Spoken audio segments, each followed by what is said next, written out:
All right. Hello there, ladies, gentlemen, gamers. Welcome back. So, today, while I was walking to the market, I had this idea. This is an idea about something in life where what is the right thing to do if you want to get ahead in a business or a monetary perspective. So, what brought about this idea was I was walking to the supermarket to get some, groceries, and I saw this deli. Now, this deli isn't any crazy deli, it's not any different deli. It's a deli that's been here for most of my life. It's been in the neighborhood for a long, long time now. My neighborhood isn't necessarily one with a lot of foot traffic, and this deli isn't really in a good area. And when I walked by it, I saw that it was pretty much empty, and every time I walked by it, I've pretty much seen it always be empty.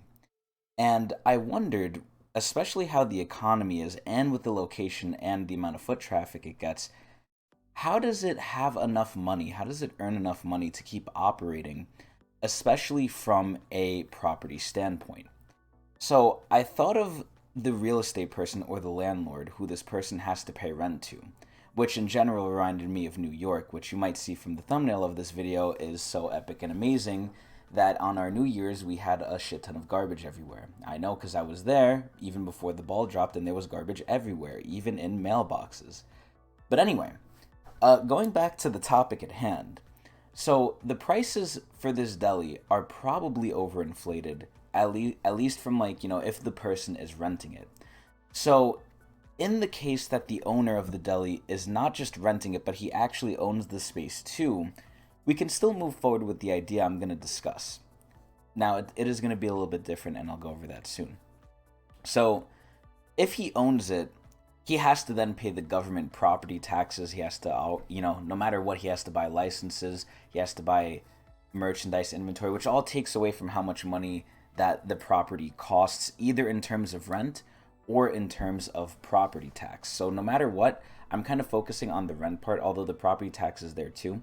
It's not as bad though, so that's why we're going to generally move away from that aspect here. If you're an owner, it's not as bad, but if you're a renter, be it residential or business or commercial, it's pretty bad. It's honestly probably worse. I don't even know for who, because both are really bad. We're going to get into that. So, essentially, this deli has been here my whole life. It looks like it generates no income, and because we're in New York, it probably costs a shit ton in rent if it's renting. So there's a constant battle I've noticed of no matter where you are, no matter what you're doing, no matter what has to be done, right? There's a cost or there's a trade-off. And there's a big problem that comes with it nowadays. This hasn't been anything new. There's always a cost or a trade-off to something. There's always you interacting with someone else in some way where you have to give something to them and they have to give something to you. That's just how life works. Now, the thing I've realized or noticed is that you should be on the side that has the most advantage here. Now, morals are a little important with what I'm about to say, but I'm going to go over that kind of near the end. So, what do I really mean by this? Well, let's take the example from before. The advantage side here is the person who owns the property as they're getting rent from the deli at a inflated as fuck rate, or with the side example here, the government, because they're getting money as well for the place just existing and because they said so. So those are the two advantaged positions here. The disadvantaged position is obviously the renter, which again, in this example, I'm assuming is the person who owns the deli. He doesn't own the land. So essentially what I'm saying is that there are things that people want to do, right? But the things that people want to do are not created equal. And some of the things that people want to do are more advantaged when it comes with interacting with the other things people want to do. So that's just how our society operates. That's what I've noticed. Now, of course, these advantaged positions, right, they don't come without their risk. Take, for instance, the owner of the land, right? The owner of the land where the deli's operating. Assuming, again, the deli owner doesn't own it. He's just renting it.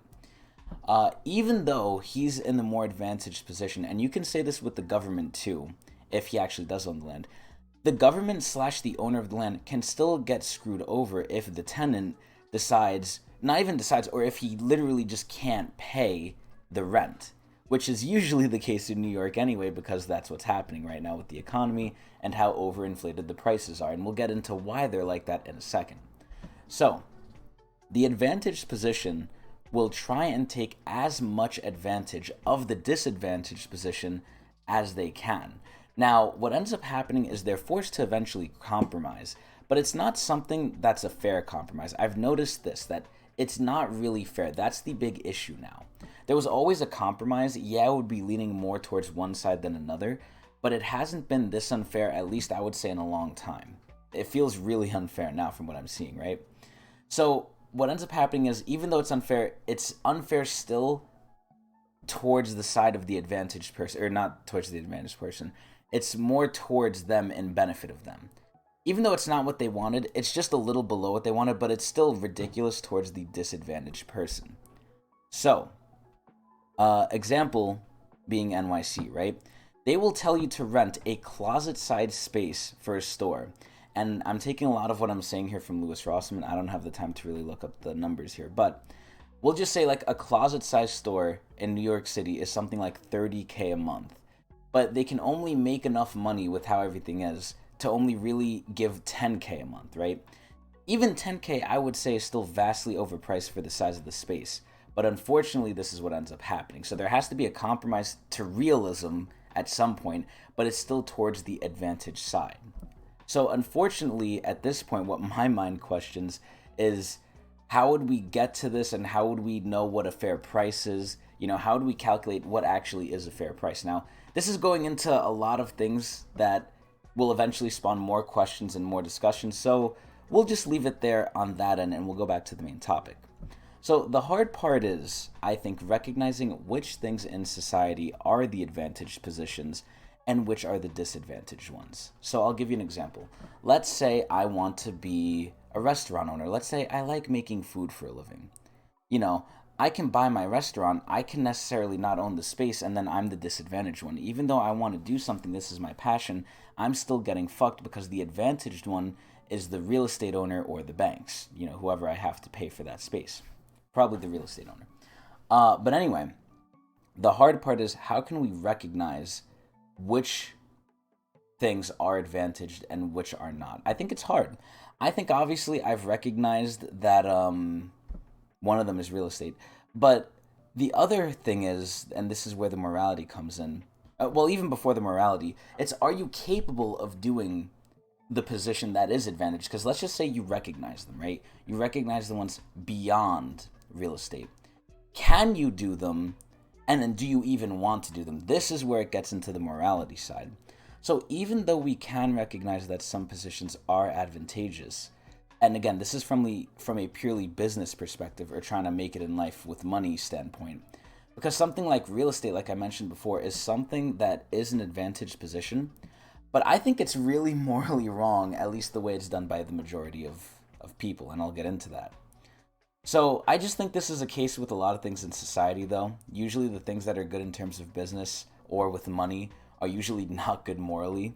So look at big companies. I forgot if it was called BlackRock or Black something. I forgot, but I think it's BlackRock, where these real estate groups essentially buy really cheap houses en masse, and they just hold them. They don't even rent them, they hold them, because then that drives up the prices, and then a lot of people can't afford it, and they can afford to do it because they have so much money on the back end, right? They could just hold it. It doesn't really bother them. They're rich. And they're holding it because eventually they can rent it out to someone who is rich, who can just buy it anyway. So I would essentially consider this as evil, right? It's a really advantageous, point to be in. You are going to get ahead by being in this point, but it's morally wrong because you're ruining people's lives. They literally can't afford housing. And then, that's tacked onto everything else in this day and age, which is a problem, right? So a lot of the laws and just the nature of society has kind of led to this, where this is the advantaged position, even though it's not the morally right one. And there's a lot more examples I could think of, especially with the government. I mean, I think if you're in the government, you're in an advantaged position, and, look at what's happening now, right? Right now, at least when I'm recording this, we're having a lot of problems in our government because the Republicans can't elect a Speaker of the House, and apparently this hasn't happened in 100 years, and it's really bad. But all those Republicans are essentially getting paid to just sit there and vote on, we don't want you to be speaker for days on end while getting paid really good amounts of money, probably getting lobbied too. Meanwhile, we're over here working our asses off relatively to them, and we are making too much. So, overall, then, what happens if you don't want to do what's morally wrong, which are usually the things that make it in life? Now, it's not everything, but I feel like it is most things at this day and age, right? I feel like if you're not in an advantaged position, then in one way or another, you are going to get taken advantage of. Because the people in the advantageous positions, which it's not only real estate, I don't really know what other ones there are, because again, I'm not going to delve too deep into this. I don't have too much time as a full-time working man. And because my mind's all over the place. But anyway, they're so greedy in these advantageous positions, right? That these positions are starting to permeate every aspect of life, at least economically. Now, economically, that then affects everything else. Everything usually has an effect, whether it be big or small, on something else. So let's just say economically, right? The real estate people are being fuckheads. They're getting ahead for themselves, but they're putting everyone else behind economically because they're ruining the economy. And that can then affect your mental, your emotional, your physical health, and so on and so forth, right? I mean, economics is one of the biggest examples of one thing that affects a lot of other things. But anyway, it's essentially like an evil machine that's too big for you to take down, right? Let's just say you don't want to be immoral. At that point, you're going to get taken advantage of. So if you can't beat them, join them, because the machine is too big to take down by any one person. And I doubt the whole swarms of people are going to change because it's benefiting them, right? Things just seem to me so exploitative at this point that the more and more I think about the answer and the reason of why this is the way it is, I just get to this idea that people at their core, I like to believe, are just naturally evil, or at the very least selfish or self-serving. We made things this way with our choices, at least some of us did. And the problem is the majority of us don't really care, who are in those advantageous positions, to really change it and how it affects other people. That was just kind of the thought. I mean, hopefully people will know and figure out and find an advantageous position that's not too morally bad. Or maybe they'll be lucky enough to find one that's really good. But that was one thing I basically thought of. It's like people will choose certain things in life they want to do, and it might not end out too well for them, because even though it's something they love, it might not mesh well with the way society is and the way things are right now, especially now. I think this happens in waves in society. It comes and goes in history, but right now it's getting pretty bad.